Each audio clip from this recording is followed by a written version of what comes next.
Welcome to another episode of Golden Nuggets, Tips and Tales powered by Property Finder, the leading property platform and #1 property app in the region, driving more leads and transactions than any other platform. This is where super agents and smart home seekers meet even smarter tech, because behind every great listing and every hot lead is technology that works harder so you don't have to.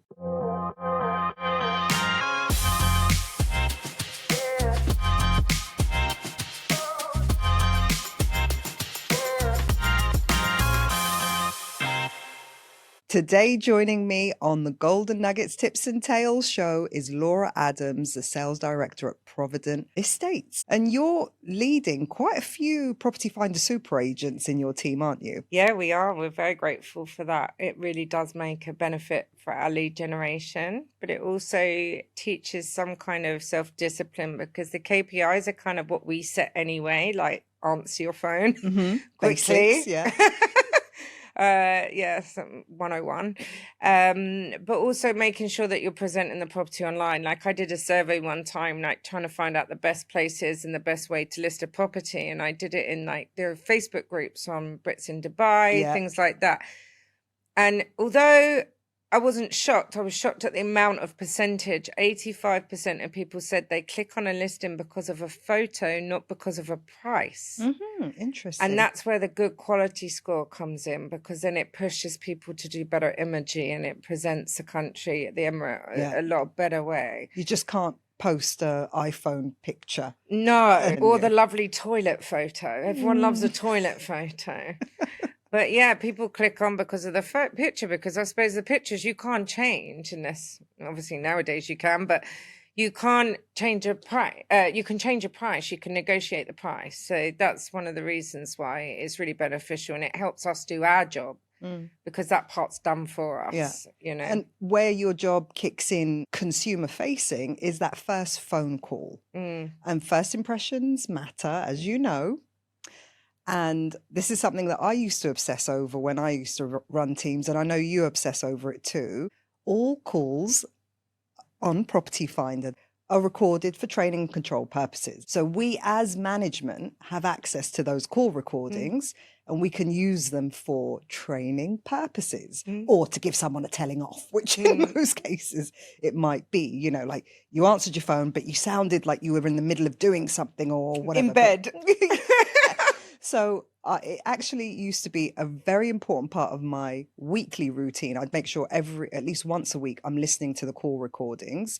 But it also sometimes was really depressing, sometimes really rewarding, because you get a really great call and you're like, I know why this agent is top performing because they deliver first impressions like that. So what's your experience been like of listening to the playback? It's the ones that I think who are going to be good aren't. Like the stronger characters, it seems like face-to-face, maybe they're better. On the phones, they can just be a bit, that not really much listening. So we have 2 ears, 1 mouth, right? And then one of the most importance of our job is to listen to requirements. I run by man, motivation, ability, need, okay? Yeah, old school. And if people aren't asking the questions, and then, or if someone's asking for something and they're offering 3 different things totally out of their scope, like my kid wants to go to school in Barsha. Oh, well, we've got a nice townhouse in the valley. Right. You know, I mean, come on, you're listening. The other side, obviously, is the good calls. I mean, the people that add value the second that someone answers the phone or just send me a WhatsApp. That's probably one of my most annoying ones. That's the worst. Maybe it's a confidence thing. They're confident behind the keyboard, but they're not so good at speaking. No. If it's another agent as well, it annoys me, because to me, another agent is a client as well. And like you qualify the agent as much as you would qualify a client to make sure that you're not wasting your time, etc. So listening to the calls and retraining is amazing in the way that I can save time. Like in the secondary market at the moment, I worked out that if you work a 40-hour week and you do 2 sales, just general affordable 1, 2-bedroom apartments, say like in Dubai Hills, we're in a seller's market, so we'd be lucky to get the 2%. As much as anyone says that, 4% every transaction, let's just count it. We're negotiating ourselves out of it at the moment. So let's say we're getting 2%. That means your hourly rate is about 1,600 dirhams an hour. Oh, I've never broken it down into hourly So rate. Interesting, yeah. If you're not going to ask the right questions on a phone call or overqualify or create urgency or tell them without being rude, bring a check. This is what the market's like right now. You're just wasting your time. Or if they've only offered one property and they haven't said lined up 3, for example, that's a huge issue because you're going to show that property. They're going to go to the other agency and then leverage off your hard work and then go and close another property. So there's a lot of things that we can pick up on to save time, which as a business then results in more sales. I want to frame the perfect first call. Okay. So with some do's and don'ts. So let's start with how it's answered. First of all, quickly. Hang a minute, a seller or a buyer? Let's start with the buyer. Okay. Let's start with the buyer. And if we have time, we'll get to a seller. So stick around to the end. So the buyer calls up. How should the intro be? Very bubbly and like, hello, how are you? Thank you for calling. Like, this is business. This is customer service. Yeah. Like, you both need each other, whether it's a rental, whether it's a studio, whether it's a signature villa. Treat everybody the same. Mm-hmm. Like, and how you want to be treated. Yeah. And that's one of my golden rules. You know what I don't want to be asked? What? What's the reference number? Oh, gosh, yeah. Well, no, luckily you get a WhatsApp at the same time. So if you've got half a brain or if you're at least sitting in front of a computer, I usually just, well, yeah, I mean, someone who doesn't know their own stock really is in the wrong game. Know your stock. Yep. And know what they're calling about. Yep. Unless you're like, unless you have hundreds of lists, I mean, what's the most listings an agent can handle? I think a professional agent with more than 5 years experience, 40 listings is enough. That's the cap, you think? That is a real cap because otherwise sellers don't get feedback. I'm afraid most sellers in Dubai only get called with offers. They don't get called with updates. And honest you feedback, did the London market as well. Yeah. Like religiously, we called our sellers Mondays, Wednesdays, Fridays. With feedback, even if it wasn't good news. Yeah. Every offer should be put forward anyhow. Mm-hmm. But going back to the calls, I mean, it's just like people can hear in your voice what your mood is, what your desperation is, what the seller's desperation, whatever. Just keep it neutral, professional, give the information that you've got. Make sure that you ask them, what have you seen already? I guarantee you, if we listen to every single call that was recorded last year, I bet you that question was asked less than 1% of the time. You'll be pretty sure. So what would be your killer questions to make sure you're qualifying? Be like, if they haven't seen anything, I will push them to drive through the community first and identify buildings. I mean, no one's going to get a feel of anything. Obviously, I'll book a viewing with them, but I make sure that I have more than multiple options. But the killer question is, what didn't you like about it? What did you like about it? Yeah. What in your dream would you have? What is the top budget you can go to? And don't give me 20% lower. I'll give you what you can get for your money. From the get-go, what is your real budget? Correct. Be honest with them. Yeah. Yeah, because, I mean, it's not cheap nowadays. And people's aspirations and dreams tend to not really match with budgets. And so you have to be realistic. And the more honest they're with you, the more you can help them. Because the more that you can say, look, I have this option. It's not your dream, but it can be your dream. This is how much it will cost to be your dream. This is how much it costs to buy. Then you can bring in renovators. You can help people with strategies of exit and then maybe then make appreciation to buy their dream in 2-3 years' time. Right. You know, but you can't help someone if they're not willing to give you the information. At the beginning. So try to be completely honest. So we've got, of your killer questions, we've got, what have you seen so far? What did you like? What didn't you like from them? And what is your real budget? Don't give me the discounted version. What else should every agent be asking on that first call? Facilities seem to be like a key thing at the moment in Dubai. A lot of the developers, as you've seen in Arjan and JVC, are adding paddle courts, are adding cinemas and God knows what else. And I've seen people take properties just because of a lobby. Right.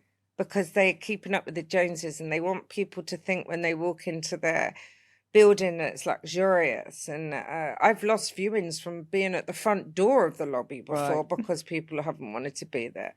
So really get into the nitty gritty of what they want. What's their motivation? What's their ability? And what's their need, their requirement? MAN. Yeah, man. Very old school. Isn't it? Sellers, buyers, anyone you can use it on. Motivation, ability, and need. Yes. So the other step to a successful first call would be to create a bit of urgency somewhere. What are you picking up on the playbacks where agents are creating urgency? So there's some that sound like the typical agent. Which is? Just, it's going to go. The last project sold out. That no one's going to believe that. I'm sorry. A salesperson at the end of the day is a salesperson. They have a job to do. So basically, I'm a bit sarcastic in my way, and I use my cheekiness. So luckily, we're from London, so we kind of get away with it quite a bit, and quite a few people here get us. But I just say, look, I'm going to be honest with you. I've got a viewing at 2:00. Bring your checkbook or you're going to miss out. And then they do miss out. And then 2 weeks later, they phone you and they say, oh, I want that property. So, well, you listen to me now, don't you? But people don't create urgency. No one does. I don't hear it on any calls. I hear the flimsy sales pitches like, oh, it's going to sell. It's going to sell. We've got this person or we've got this buyer. But nothing like, right, here's the data. Here's the facts. I use Data Finder Analytics. It will show you the amount of listing percentage on Property Finder for that area. So let's say Marina Keys in Dubai Marina. It's got 0.2% of listings, right? But it's got 0.8% of searches and 1% of leads, which means it's over demand, undersupplied. So we use that in calls. Look, you're after this property. And look how much stock there is, general economics, supply and demand. Yeah. And look how many people are looking. Because you can't argue the data. If people are going to argue the data, they're not your client. If they're not going to look at the facts. And you can use it on sellers as well. Like, I don't want to put my property online. Your market is online. That's where your buyer is. If you don't let me put it online, how am I meant to bring you your buyer? I swear some of these sellers think that I've got like villa buyers under my desk. Oh, hang on a minute, I just picked this one out. Yeah. Actually, let's do an episode about pocket listings or off-market listings. So stay tuned for the rest of Laura's series because that needs its own conversation in itself. I've never understood it. But anyway. Okay, so to wrap up the phone call. Yes. The first impression, we've introduced ourselves enthusiastically, we've built some rapport, we've asked the killer questions or some good questions. We must be at least 4 or 5 minutes in by now, and then created a bit of urgency. How do you wrap up? So I would say, listen, I'm going to come together with an investment proposal for you, and I would compare 1 or 2 or 3 listings, maybe 3. There is an old shoe shop guy in New York, and it's a theory I learned a long time ago. So he was a tiny little shoe shop, not branded or anything like that. And if someone came to try on shoes in his shop and they asked for a pair in their size, which you do, and then they bring out 2 boxes and you try on those 2, and then you saw another pair and you said, oh, I'd like to try them on in my size. He would take a box away and then replace it. Rather than adding a third, he'd remove the second and replace that. So you don't end up with boxes and boxes. It's much easier to decide between 2 things than 3 things. So it's a paradox of choice or whatever it is. Yeah, it's like having that large menu in a restaurant and stuff. How do you apply that to real estate then? Because most agents aim to show a selection of 3 properties. Are you saying show 2 I only? do 2 to 3. Yeah, but then it's how you dress them up, how you prepare the viewing. So I think the preparation of the viewing is more important than the viewing. Oh, let's do a separate episode about that one too. Yeah. Okay. The next thing would be preparing the appointments, making sure that we've got everything on time. Maybe arranging a car for them. Why not? Just do the extra service. Then you don't have your problems with security and God knows what else, you know. So I think that's probably the last couple of minutes will be preparing for the properties. Why do I have a feeling that your calls went on for a lot longer than 6 minutes? To be honest, most of my calls would be setting up meetings, bringing them to the office, arranging what would be now Zoom, to be honest. I'm much better face-to-face. You can read people a lot better. People over message are so different to when they're face-to-face. But yeah, that's how I would do it usually. Well, thank you so much for those tips and tales. We've got the playbook there on first impressions on that call? Drop it in the comments. What was your favorite takeaway? Which one are you going to start implementing soon? I hope you enjoyed that episode. Make sure you watch all the rest of Laura's episodes. And while you're at it, why don't you binge the whole season?